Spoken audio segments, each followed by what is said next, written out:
제가 7월 9일 날 승복음 경동교회 담임목사 취임을 해서 첫 번째 그 지방에 제가 참석하고 또 1년 만에 또 이렇게 1년의 시간을 보내고 오늘 이 자리에 또 이렇게 영광스러운 자리에 초대해서 너무 감사를 드리고, 저는 뭐 어디서 가르치거나 또 학위가 있는 것이 아닌데 우리 총무님께서 이렇게 하라고 하셨을 때 제가 여태까지 살아서 했던 것은 순종이었습니다.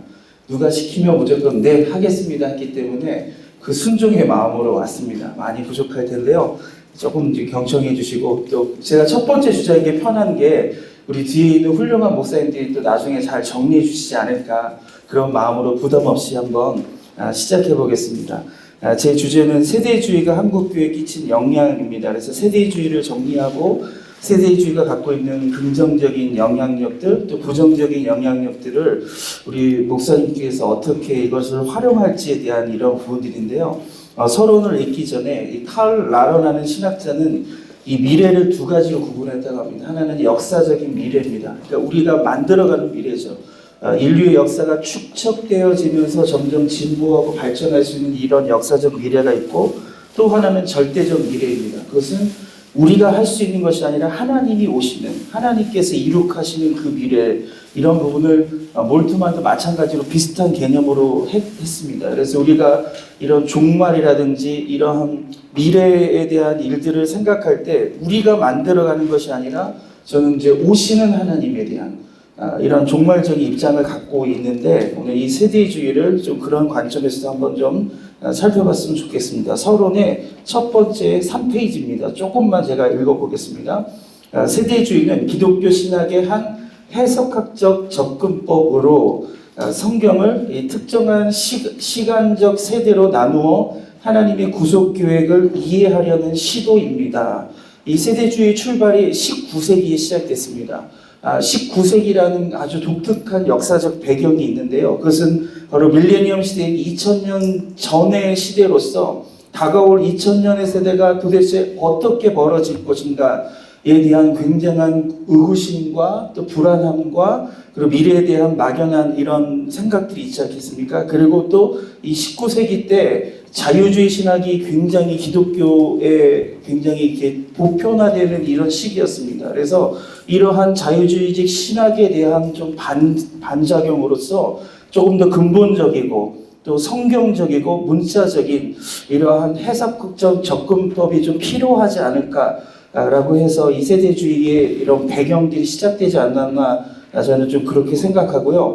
이러한 부분들이 좀 내려가서 성경 해석은 당시 냉전 시대라는 세계 정서와 맞물려서 선풍적인 인기를 얻게 되었습니다. 그래서 이러한 형태의 부흥성에 참석한 성도들은 중공과 소련 혹은 EU와 아랍 국가로 대변되는 이런 적그리스도의 세력을 물리쳐야 한다는 반공사상과 예수님의 재림의 긴박성을 상기하면서 일종의 두려움 속에서 열심히 기도했다라는 것입니다. 그러니까 이 세대주의가 한국에 와서 어떤 식으로 이렇게 믹서가 됐는가? 그러니까 이 성경과 현재 벌어지고 있는 여러 가지 이런 현상들을 연결하는 겁니다. 종말과 현재 벌어지고 있는 여러 가지 현상들을 연결하면서 우리에게 굉장한 어떤 이런 뭐랄까요, 흥미를 주면서도 또 굉장히 또 긴박한 이런 재림의 긴박성을 알게 되고 또 두려움도 알게 되면서 이러한 것들을 이제 부흥성에 하셨던 강사 목사님들이 적절하게 이런 것들을 굉장히 잘 활용하신 것이 아닌가 그렇게 생각합니다. 근데 문제는 뭐냐면 계시록의 내용은 성도들의 위로와 소망으로 다가와야 되는데 오히려 두려움과 공포를 촉구하게 되면서 그 메신저에게 더 주목하게 되는, 그러니까 성경이 얘기하는 종말, 다가올 미래에 대한 이야기가 아니라 오늘 이 메신저가 이 시대를 해석하는 것에 더 많이 중점을 두게 하지 않았나 그렇게 생각합니다. 세대주의에 대한 정의인데요. 세대주의는 하나님의 세계 경영에는 현저하게 다른 세대가 있다는 신념에 근거한 일종의 성경 해석 체계입니다. 그 시작은 영국의 다비에 의해서 시작이 되었는데, 이 다비는 성경을 특히 요한계시록 때 예언된 사건들을 특정 영대와 연결시키는 이제 무리한 시도를 하게 됩니다. 이것을 시간을 설정하는 게임이라고 하는데, 예를 들면 구약은 4,000년이고 신약은 2,000년, 그리고 천년왕국은 1,000년이니까 다 합쳐서 7,000년이라는 거예요. 그래서 인류의 역사가 이제 2,000년, 밀레니엄 시대가 가까이 오면 1,000년 왕국이 오니 예수님의 재림이 반드시 올 거다라고 하면서 이런 재림의 긴박성을 강조를 했습니다. 밑에 각주에 보시면 이 3번 각주에 보면은 이제 세대주의에 대해서 간략하게 이 구분을 한 것들이 좀 나와 있습니다. 그렇게 보시고 한 패러그라프 더 밑으로 가면 또 이 다비, 영국에서는 다비고 미국에서는 그러한 다비의 사상이 스콜필드에 와서 굉장히 확장되거든요. 스콜필드는 킹 제임스 버전 성경의 각주를 단 이 스콜필드 레퍼런스 성경에서 이런 세대주의적 개념들을 각주로 달고 설명을 하게 됩니다. 그래서 스콜필드에 따르면 세대란 인간이 하나님의 어떤 특정한 계시에 대한 순종과 관련하여 시험을 받는 일정한 기간이라고 합니다. 여기에 대해서 에릭 사우어는 7세대의 구분을 이렇게 정리합니다. 무죄세대, 양심세대, 인간정부세대, 약속세대, 율법세대, 은혜세대, 그리고 왕국세대입니다. 페이지 5페이지로 넘어갔습니다. 그래서 각각의 세대에 대해서 하나님께서는 인간에 대하시는 방법이 다양하다는 그 사실을 구원과 관련시켜서 설명하고 있는 것, 저는 이것을 세대주의적인 특징이라고 설명해 드리고 싶습니다. 그래서 두 번째 세대주의 특징으로 넘어가면요, 세대주의의 가장 큰 특징은 바로 문자적 성경 해석이다라는 거예요. 세대주의자에서 가장 중요한 세 인물을 첫 번째는 이제 다비일 수 있고요, 두 번째가 스콜필드고, 세 번째가 이제 찰스 라일리라는 사람인데, 이 찰스 라일리는 뭐라고 하냐면 세대주의자들은 성경을 있는 그대로 해석하여 성경을 왜곡하지 않는 사람들이라고 강조하게 됩니다. 그래서 성경 해석의 원리로 문자적이고 통상적이고 간결한 해석 원리라고 소개합니다. 성경엔 역사도 있고 비유도 있고 굉장히 이렇게 해석할 수 있는 여러 가지가 있음에도 불구하고 단지 문자적으로 통상적으로 간명하게 해석해야 된다는 이 하나의 틀을 만들어낸 것이 또 이 찰스 라일리가 정의한 것입니다. 그래서 이 성경 해석을 문자적으로 취급한다는 데 의미가 있는데, 이것은 제가 앞서 설명했던 것처럼 19세기에 있었던 이 자유주의 신학, 이 자유주의 신학에 근거해서 미국에서는 이 자유주의 신학에 반대하는 좀 근본주의적인 운동들이 일어나게 되는데, 그러한 근본적인 운동과 같이 뿌리를 같이 하면서 이 세대주의자들과 근본주의자들이 같이 성장하게 되는, 여기서 좀 이렇게 함께 이렇게 뭐랄까요, 서로 이렇게 세대주의자도 근본주의자 안에 들어와 있는 이런 상황이라서 오히려 이 세대주의적 영향력이 미국 사회에서 굉장히 확대되어지는 그런 결과를 낳지 않았나 그렇게 생각합니다. 두 번째 특징은요, 6페이지입니다. 이스라엘과 교회의 분리입니다. 세대주의자인 라일리는 세대주의의 필수 요건은 바로 교회와 이스라엘의 구분이라고 언급하고 있습니다. 따라서 하나님의 백성은 두 종류라는 것이 세대주의의 중추적 사상이라고 할 수 있을 것입니다. 이스라엘이라고 불리는 구약시대의 하나님의 백성, 그리고 교회라고 불리는 신약시대의 하나님의 백성으로 나눌 수 있습니다. 두 백성은 전적으로 다릅니다. 세대주의자들의 주장에 따르면 그리스도께서 그의 왕국을 하나님의 구약 백성에게 주려고 가져왔으나 그들이 그를 거부하였습니다. 실패한 거죠. 그래서 그들이 그리스도를 거절했기 때문에 한쪽에 제쳐 노임을 받게 되었고, 하나님은 전혀 다른 세대, 즉 교회 세대를 계시하셨다, 이런 주장입니다. 세 번째 특징은 이제 기존에 있는 이 세대주의자들에게 그렇게 큰 관심이 되지 않았지만 우리 한국에서는 굉장히 큰 관심이 됐던 그리스도의 재림과 이제 휴거에 대한 부분인데요. 세대주의자들은 재림에 대한 해석을 그리스도의 순간적 재림의 단회성으로 말하지 않고 공중에서 한번 재림이 있고 그 다음에 지상에서 또 내려오는 이런 이중 재림을 주장하게 됩니다. 그래서 6페이지에서 7페이지로 넘어갑니다. 그리스도의 재림의 첫 단계는 공중 재림, 즉 휴거라는 것이다.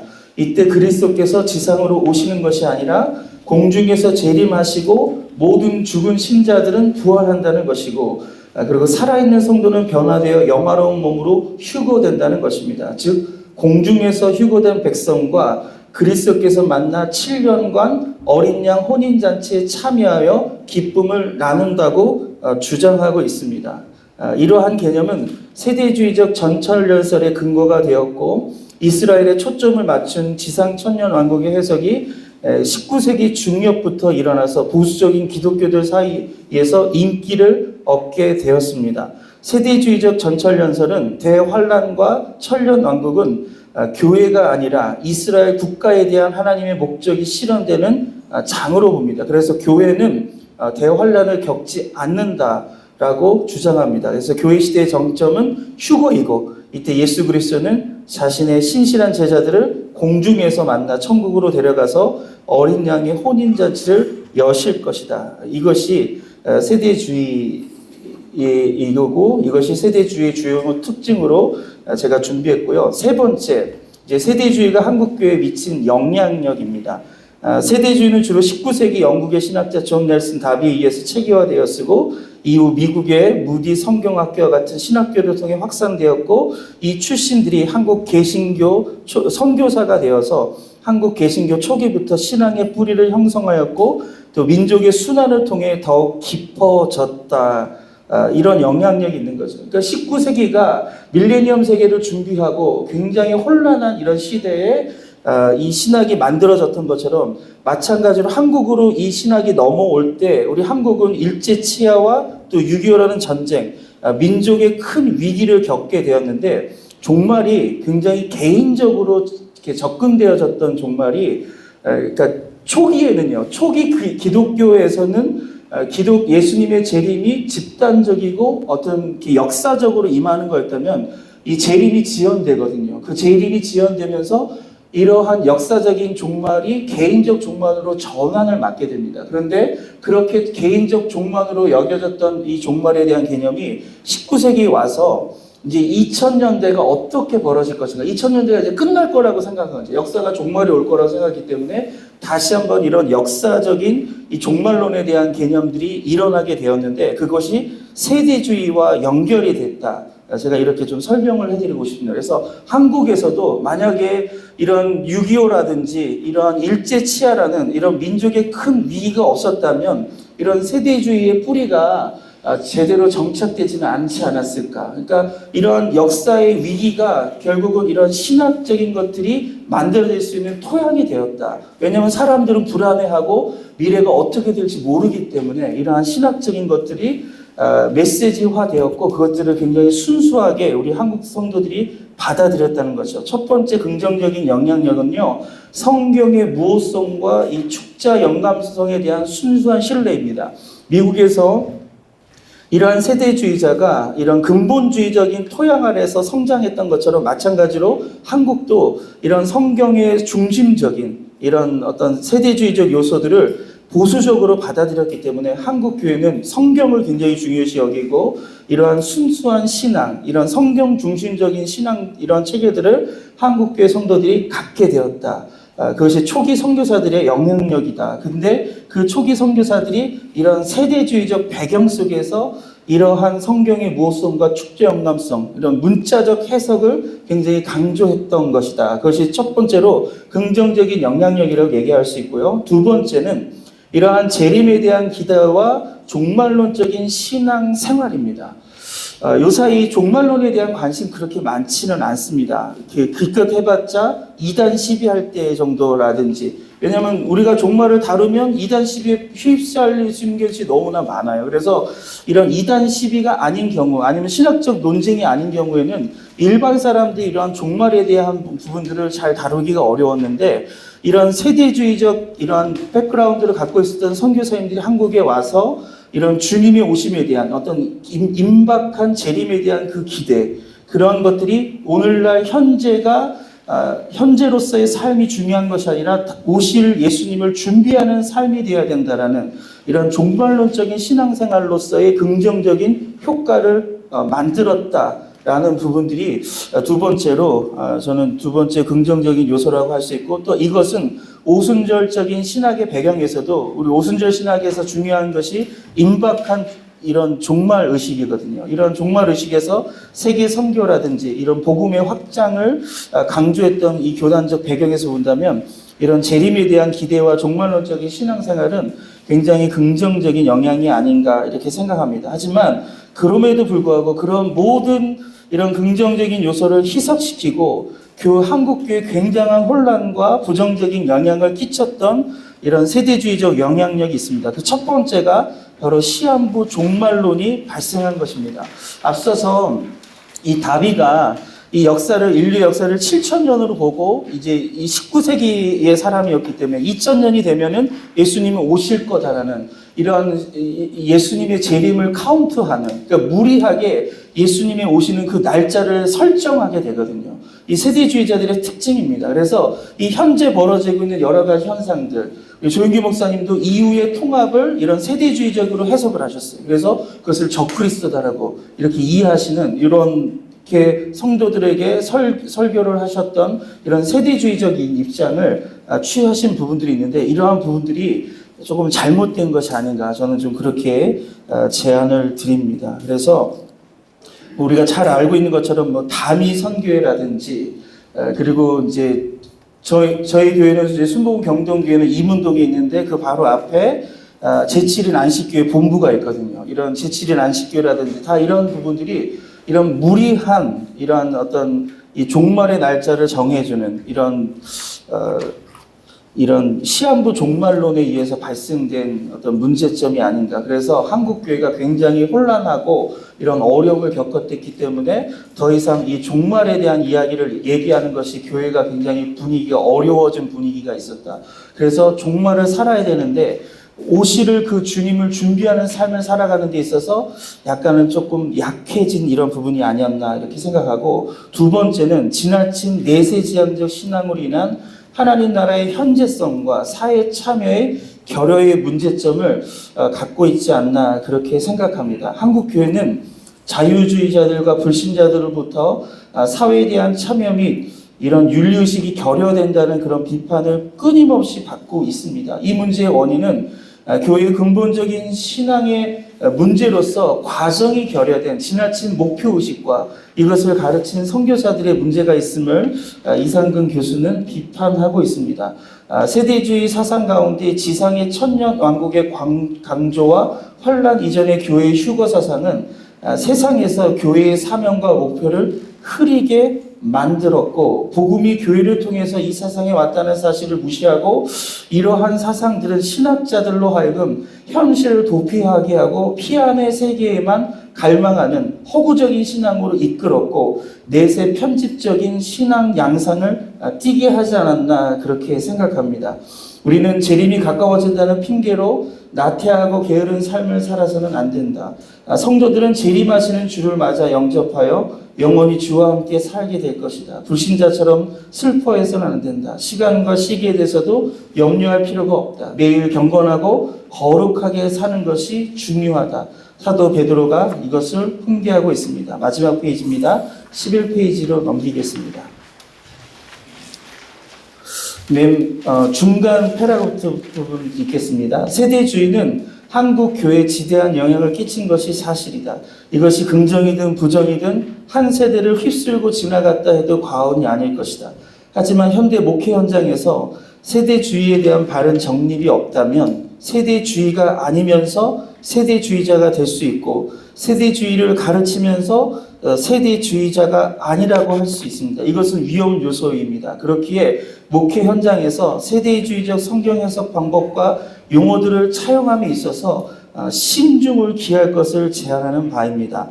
종말은 부인할 수 없는 성경적 진리입니다. 하지만 예수님께서 그날과 그 시에 대해 함구령을 내린 이상 우리가 그날을 예측하고자 하는 모든 시도는 스스로 하나님이 되려는 선악과일 것이다. 스피노자가 말한 것처럼 내일 지구의 종말이 온다 해도 나는 한 그루 사과나무를 심겠다는 심정으로 종말을 고대하되 오늘을 놓치지 않는 교회가 되도록 설교자로서의 사명을 다해야 할 것이다.